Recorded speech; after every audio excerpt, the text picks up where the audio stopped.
Hey, Coach Duffy here. Today I'd like to talk about fibromyalgia and exercise and how exercise can actually help you if you have this syndrome. What fibromyalgia is, basically, it's an kind of an overall sense of discomfort and pain, mostly in your joints that radiate down through the muscles. And it leads to just an overall everyday uncomfortable type of a feeling.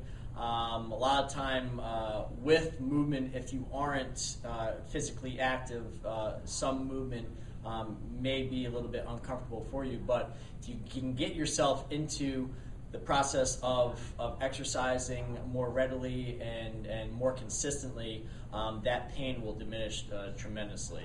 By range of motion, stretching, just regular strengthening, core exercises, and then cardiovascular exercise on top of that. And I'm going to go through each one of those.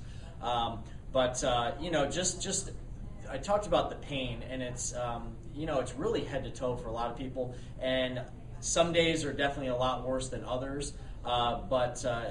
Neck pain and shoulder pain, chest pain, hips, knees, and down the legs through the ankles, and it's just all over in your arms and elbows and everything. So, like I said, some people are worse than others on some days, but at least a good majority of the time, the person's going to be quite uncomfortable, and you got to be doing the right types of things, right types of exercises to make sure that you're not going to exacerbate these type of conditions and pains. So you really want to take an approach that's going to be safe and effective, and that the biggest thing too is that you don't want to overdo it either. As a trainer myself, I'm always looking to push my clients to the next level. But with fibromyalgia type of people that have this syndrome, you got to be a lot more careful and just take it a little bit slower and just more at a step-by-step type of base, and kind of seeing how they're feeling on that given day. That's to kind of see what type of exercises you want to hit with that person in that particular day. I'd like to start with just the range of motion type of stretching type of exercise to start off. Static stretches, things like just holding certain positions, working the bigger muscles is best. The big leg muscles, the hamstrings and the quadriceps, good stretches for those. Your back muscles are going to be quite tight and painful, so back exercises and stretches. Arm exercises is great, and stretches. Neck stretches is going to be very good. A lot of people have a lot of tenderness and pain through their shoulders and their neck, so gentle stretches through the neck. And then taking these joints, different joints through your body, through ranges of motion. What I mean by that is just, fully extending and flexing certain muscles and certain joints, so that you're taking every joint that you have in your body through the full range, hips, legs, and all that. You really want to do some sort of stretching and range of motion type of work pretty much every day of the week.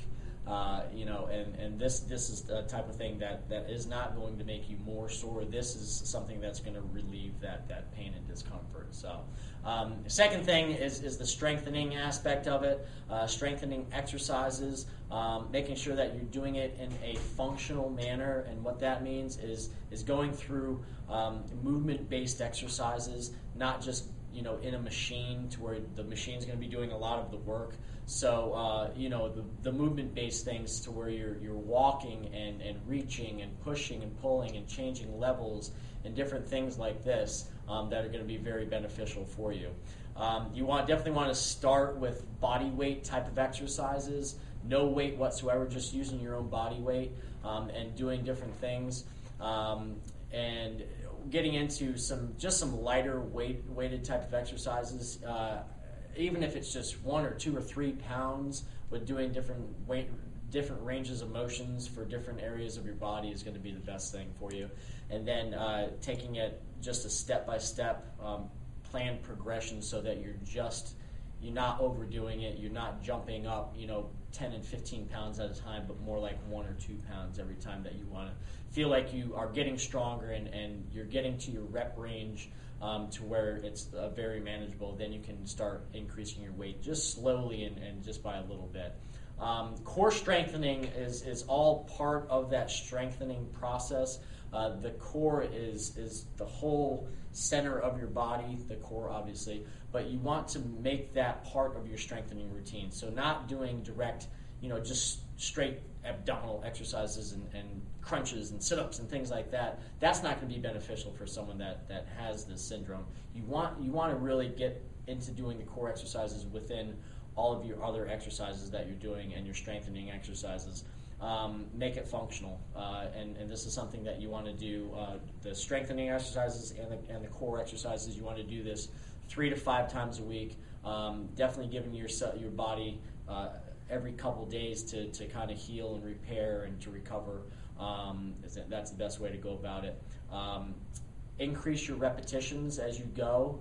If you're starting out with sets of 10 of a certain core exercise, the next time you try it, maybe try 12 and just go up a little bit at a time. And like I said before, don't overdo it.